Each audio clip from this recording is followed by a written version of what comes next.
સુરત જિલ્લાના માંડવી તાલુકામાં ધર્મ પરિવર્તન અને દુષ્કર્મની ઘટનાનો મામલો સામે આવ્યો હતો। પતિની સારવાર કરાવવા આવેલા પરિણીતાને પ્રેમ જાળમાં ફસાવી તબીબ દ્વારા દુષ્કર્મ આચરવામાં આવ્યો હતો। ધર્મ પરિવર્તન કરાવી ક્લિનિકમાં જ વારંવાર શારીરિક સંબંધો તબીબે પરિણીતા સાથે બાંધ્યા હતા। તારું આખું પરિવાર ધર્મ પરિવર્તન કરશે તો જ તારી દીકરીને અપનાવીને લગ્ન કરીશ તેવું તબીબે કહ્યું હતું અને દબાણ કર્યું હતું। ધર્મ પરિવર્તન કરવાનો અસ્વીકાર કરતા પરિણીતાને તબીબે તરછોડી દીધી હતી। ન્યૂ લાઈફ ક્લિનિક માંડવીના તબીબ અંકિત ચૌધરીએ તરછોડી પરિણીતાને જાનથી મારી નાખવાની ધમકી આપી હતી। આ મામલે પરિણીતાએ ફરિયાદ નોંધાવી હતી, જે મામલે તાત્કાલિક જ ડોક્ટર અંકિત ચૌધરીની પોલીસે ધરપકડ કરી હતી। માંડવી પોલીસ સ્ટેશન ખાતે ગયા મે મહિનામાં એક ગુનો દાખલ થયેલો, જે ગુનાની વિગત એવી હતી કે એની અંદર જે પીડિતા છે એ પીડિતા ત્યાં માંડવીના જે ડૉક્ટર છે અંકિત ચૌધરી એમના સંપર્કમાં આવેલા અને ત્યારબાદ અંકિત ચૌધરીએ 2 વર્ષના સમયગાળા સુધી એ બેનનું લગ્નની લાલચ આપી અને શારીરિક શોષણ કરેલું એ બાબતનો ગુનો દાખલ થયેલો, જેમાં આરોપીની વિરુદ્ધમાં જે તે વખતના તપાસ કરનાર અધિકારીએ કાયદેસરની કાર્યવાહી કરેલી। ત્યારબાદ તપાસ દરમિયાન જે પીડિતા છે એ પીડિતાના કહેવા મુજબ આજે આરોપી અંકિત ચૌધરી છે એના પિતા રામજીભાઈ ચૌધરી અને અન્ય લોકો જેમણે જે પીડિતા છે એ પીડિતાને ધર્મ પરિવર્તન કરાવેલું અને પીડિતાનો સમગ્ર પરિવાર છે એ પણ ખ્રિસ્તી ધર્મ અંગીકાર કરે એ પ્રકારે પીડિતાને વાત કરવામાં આવેલી। ત્યારબાદ આ બાબતની ગંભીરતા સમજી આ ગુનાની જે તપાસ છે એ તપાસ જે તે વખતે માંગરોળના ડીવાયએસપી શ્રી બીકે વનાર એમને સોંપવામાં આવેલી।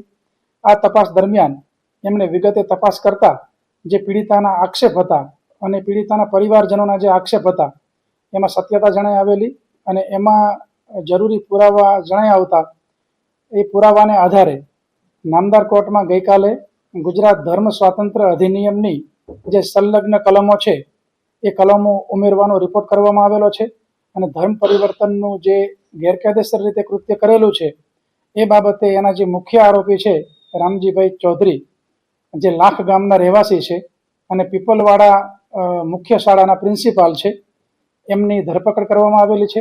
આજે નામદાર કોર્ટમાં રજૂ કરી જે યોગ્ય મુદ્દાઓ જે અન્ય તપાસવાના બાકી છે એ મુદ્દાને ધ્યાને રાખી નામદાર કોર્ટમાં એમને રિમાન્ડ માટે આજરોજ તજવીજ કરવામાં આવશે। આ કિસ્સો જે છે એ મે મહિનામાં જે ગુનો દાખલ થયેલો એ પહેલાનો કિસ્સો છે, પરંતુ જે ટ્રસ્ટ જે છે એ ટ્રસ્ટનું નામ છે the pre for everlasting life charitable trust. આ ચેરિટેબલ ટ્રસ્ટ 2014માં નોંધાયેલું છે અને ત્યારબાદ આ ટ્રસ્ટના જે મેમ્બર અને પ્રમુખ છે એમાં તમામના વ્યક્તિગત રોલ બાબતે તપાસ કરવામાં આવશે અને અગાઉ આ પ્રકારનું કોઈ કૃત્ય કરવામાં આવેલું છે કે કેમ એ બાબતની પણ તપાસ કરવામાં આવશે અને ઘણા બધા અન્ય મુદ્દાઓ એવા છે કે જે મુદ્દાઓને ગંભીરતાથી લઈ અમારી ટીમ હાલ તપાસ કરી રહી છે અને કોઈ પણ મુદ્દો તપાસનો બાકી ન રહી જાય એ પ્રકારે વિગતે આની અંદર તપાસ થશે। એટલે ટ્રસ્ટની સ્થાપના થઈ ત્યારબાદ અન્ય કોઈ જગ્યાએ પણ આ પ્રકારનું કૃત્ય થયેલું છે કે કેમ એ બાબતની વિગતે તપાસ થશે। આરોપી અંકિત ચૌધરીના પિતા રામજી ચૌધરી અને તેની સાથેના અન્ય સભ્યો દ્વારા ખ્રિસ્તી ધર્મ અપનાવવા પરિણીતા પર દબાણ કર્યા હોવાનો પણ આક્ષેપ કરાયો હતો, જે અંગેની તપાસ માંગરોળ ડિવિઝનના ડીવાયએસપી દ્વારા હાથ ધરાઈ હતી। આ તપાસમાં પોલીસને તમામ પુરાવા મળી આવતા અલગથી એક વધુ ગુનો દાખલ કરાયો હતો। 2 અલગ ગુનામાં માંડવી પોલીસ દ્વારા બંને પિતા પુત્રની ધરપકડ કરવામાં આવી છે। ધરપકડ કરાયેલા 2 પૈકીનો એક રામજી ચૌધરી માંડવીની સરકારી શાળાનો આચાર્ય છે। માંડવીની પીપલવાડા શાળામાં આચાર્ય તરીકે તે કાર્યભાર સંભાળે છે। આ ઉપરાંત the pray for everlasting life charitable ટ્રસ્ટનું સંચાલન પણ કરે છે, જે ટ્રસ્ટના માધ્યમથી ખ્રિસ્તી ધર્મનો પ્રચાર અને પ્રસાર પણ કરે છે। જે રામજી ચૌધરી અલગ લોભ લાલચ સહિત પ્રલોભન આપી ધર્મ પરિવર્તન કરાવતા હોવાના પુરાવા મળ્યા છે। હમણાં સુધી બંને આરોપીઓએ કેટલા લોકોને ગેરકાયદેસર રીતે ધર્મ પરિવર્તન કરાવ્યું તેની તપાસ શરૂ કરાઈ છે। આરોપીઓના બેંક એકાઉન્ટની પણ પોલીસ તપાસ કરશે। એમનું જે ટ્રસ્ટ છે એ ટ્રસ્ટમાં જે મુદ્દાઓ છે અને જે વ્યક્તિ છે પોતે પાસ્ટર છે, એટલે એક સ્વાભાવિક બાબત છે કે જે પાસ્ટર છે એમના ધર્મના પ્રચાર પ્રસાર માટે કાર્ય કરી રહ્યા હતા, પરંતુ જે પદ્ધતિ અપનાવવામાં આવેલી છે એ પદ્ધતિ બિલકુલ ગેરકાયદેસર પદ્ધતિ અપનાવવામાં આવેલી છે. ગુનાહિત કૃત્ય છે. લલચાવી, ફોસલાવી અને આ પ્રકારનું કોઈ જ કૃત્ય કરાવી શકાતું નથી. એ કાયદાથી પ્રતિબંધિત છે. આ પ્રકારનું કૃત્ય કરવાને કારણે એમની વિરુદ્ધ ગુનો દાખલ થયેલો છે અને એમની ધરપકડ કરવામાં આવેલી છે. જે પીડિતા જે છે એ અગાઉ મેં આપને વાત કરી એ મુજબ મે મહિનાની અંદર સામે જે આરોપી છે ડૉક્ટર અંકિત ચૌધરી, એમની વિરુદ્ધમાં ગુનો દાખલ થયેલો હતો અને આ જે ધર્મ પરિવર્તન કરનાર વ્યક્તિઓ પૈકીના જે મુખ્ય વ્યક્તિ છે એ અંકિત ચૌધરીના પિતાશ્રી છે. એટલે એ રીતના એ લોકો સંપર્કમાં આવેલા હતા. અન્ય કોઈ કિસ્સાઓ અત્યાર સુધી અમારા ધ્યાને આવેલા નથી, પરંતુ એ બાબતમાં અમે ચોક્કસપણે તપાસ કરીશું કે આ ટ્રસ્ટ જે છે એના કયા કયા વિસ્તારમાં ફેલાવ છે, કયા કયા વિસ્તારમાં એ સક્રિય છે અને અગાઉ કોઈ પણ પ્રકારનું જો ગેરકાયદેસર કૃત્ય કરવામાં આવેલું હશે તો તમામની ઝીણવટપૂર્વક તપાસ થશે.